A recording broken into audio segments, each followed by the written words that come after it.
It's day 54 of our Bible reading plan, and we're reading Exodus chapter 22, verse 16 to verse 31, Exodus chapter 23, verse 1 to verse 19, Job chapter 8, Job chapter 9, John chapter 21, verse 15 to verse 25, 1 Corinthians chapter 7, verse 10 to verse 16, and Psalms chapter 54. We're reading from the Berean Standard Bible. Exodus chapter 22, verse 16 to verse 31. If a man seduces a virgin who is not pledged in marriage and sleeps with her, he must pay the full dowry for her to be his wife. If her father absolutely refuses to give her to him, the man still must pay an amount comparable to the bridal price of a virgin. You must not allow a sorceress to live. Whoever lies with an animal must surely be put to death. If anyone sacrifices to any god other than the Lord alone, he must be set apart for destruction. You must not exploit or oppress a foreign resident, for you yourselves were foreigners in the land of Egypt. You must not mistreat any widow or orphan. If you do mistreat them and they cry out to me in distress, I will surely hear their cry. My anger will be kindled, and I will kill you with the sword. Then your wives will become widows, and your children will be fatherless. If you lend money to one of my people among you who is poor, you must not act as a creditor to him. You are not to charge him interest. If you take your neighbor's cloak as collateral, return it to him by sunset, because his cloak is the only covering he has for his body. What else will he sleep in? And if he cries out to me, I will hear, for I am compassionate. You must not blaspheme God or curse the ruler of your people. You must not hold back offerings from your granaries or vats. You are to give me the firstborn of your sons. You shall do likewise with your cattle and your sheep. Let them stay with their mothers for 7 days. But on the 8th day, you are to give them to me. You are to be my holy people.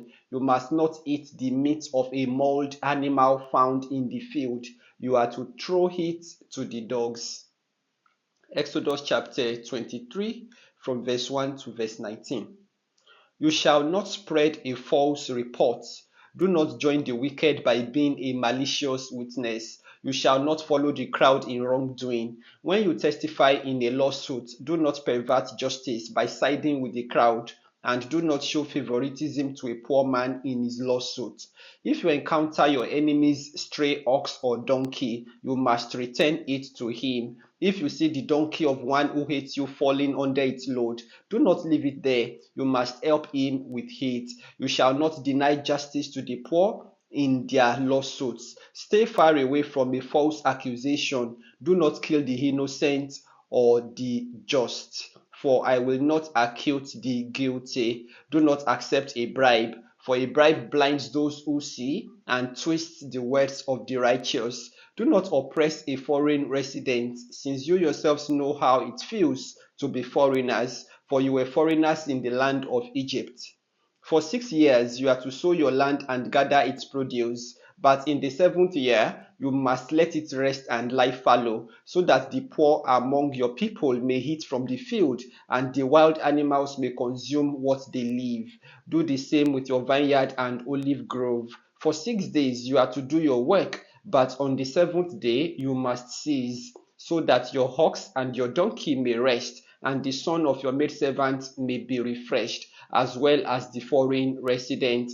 Pay close attention to everything I have said to you. You must not invoke the names of other gods. They must not be heard on your lips. 3 times a year you are to celebrate a feast to me. You are to keep the feast of unleavened bread, as I commanded you. At the appointed time in the month of Habib, you are to eat unleavened bread for 7 days, because that was the month you came out of Egypt. No one may appear before me empty-handed.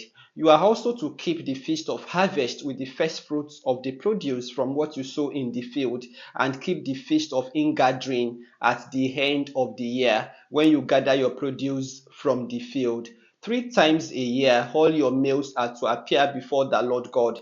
You must not offer the blood of my sacrifices with anything leavened, nor may the fat of my feast remain until morning. Bring the best of the first fruits of your soil to the house of the Lord your God. You must not cook a young goat in its mother's milk. Our next reading is Job chapter 8.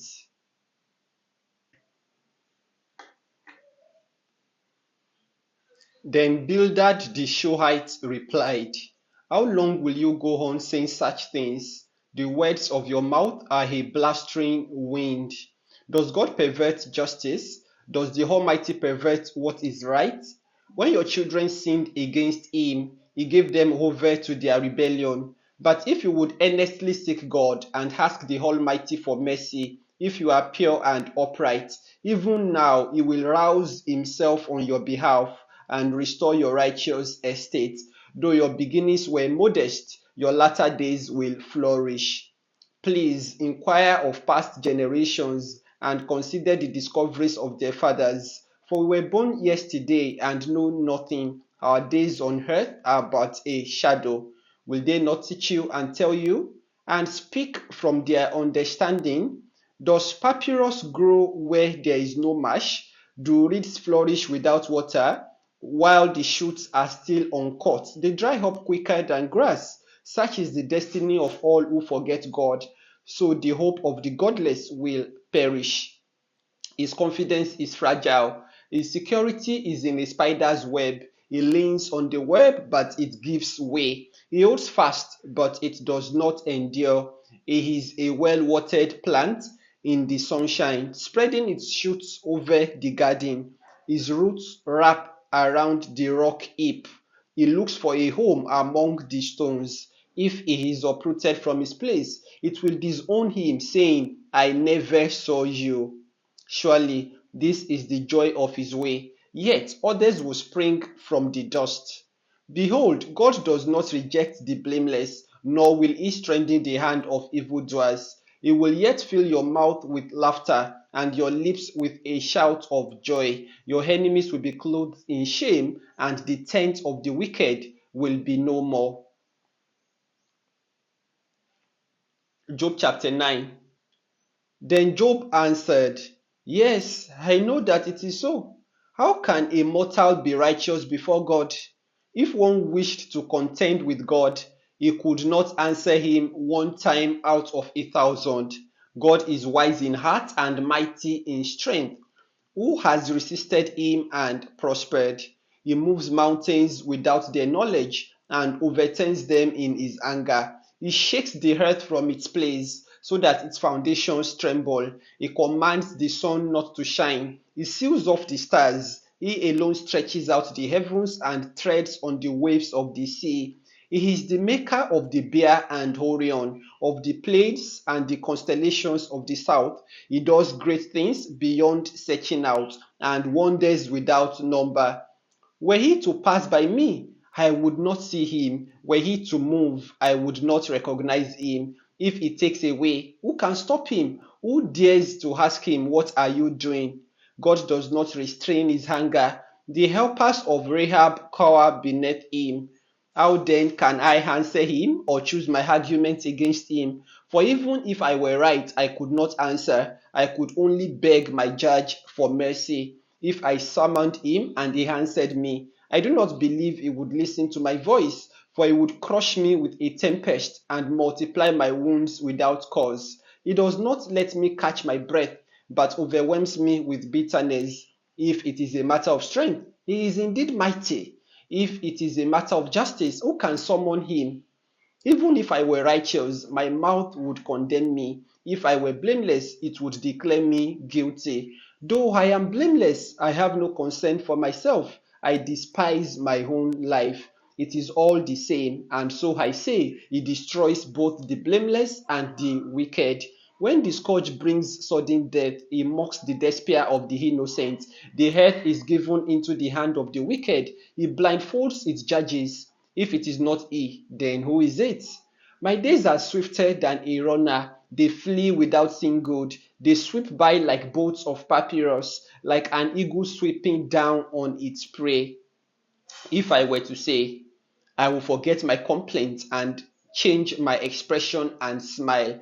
I will still dread all my sufferings. I know that you will not acquit me. Since I am already found guilty, why should I labor in vain? If I should wash myself with snow and cleanse my hands with lye, then you would plunge me into the pit, and even my own clothes would despise me.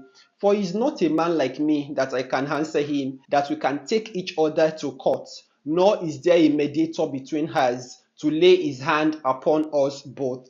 Let him remove his rod from me, so that his terror will no longer frighten me. Then I would speak without fear of him. But as it is, I am on my own.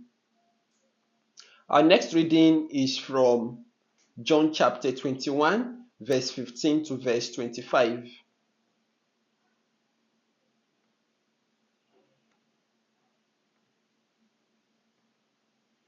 When they had finished eating, Jesus asked Simon Peter, Simon, son of John, do you love me more than this? Yes, Lord, he replied, you know I love you. Jesus replied, feed my lambs. Jesus asked a second time, Simon, son of John, do you love me? Yes, Lord, he answered, you know I love you. Jesus told him, shepherd my sheep. Jesus asked a third time, Simon, son of John, do you love me?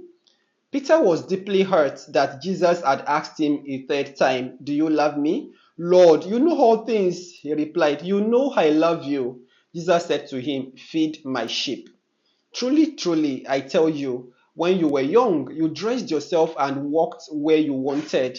But when you are old, you will stretch out your hands, and someone else will dress you and lead you where you do not want to go. Jesus said this to indicate the kind of death by which Peter would glorify God. And after he had said this, he told him, follow me. Then Peter turned and saw the disciple whom Jesus loved following them. He was the one who had leaned back against Jesus at the supper to ask, Lord, who is going to betray you? When Peter saw him, he asked, Lord, what about him? Jesus answered, if I want him to remain until I return, what is that to you? You follow me. Because of this, the rumor spread among the brothers that this disciple would not die. However, Jesus did not say that he would not die, but only if I want him to remain until I return. What is that to you? This is the disciple who testifies to these things and who has written them down, and we know that his testimony is true. There are many more things that Jesus did. If all of them were written down, I suppose that not even the world itself would have space for the books that would be written. So that brings us to the end of the book of John. Our next reading is from 1 Corinthians chapter 7, verse 10 to verse 16. To the married, I give this command, not I, but the Lord. A wife must not separate from her husband, but if she does, she must remain unmarried or else be reconciled to her husband, and a husband must not divorce his wife. To the rest, I say this, I, not the Lord. If a brother has an unbelieving wife, and she is willing to live with him, he must not divorce her. And if a woman has an unbelieving husband, and he is willing to live with her, she must not divorce him. For the unbelieving husband is sanctified through his believing wife, and the unbelieving wife is sanctified through her believing husband. Otherwise, your children would be unclean, but now they are holy. But if the unbeliever lives, let him go. The believing brother or sister is not bound in such cases. God has called you to live in peace. How do you know, wife, whether you will save your husband? Or how do you know, husband, whether you will save your wife? Now we're going to read Psalms chapter 54, which is our last passage for today.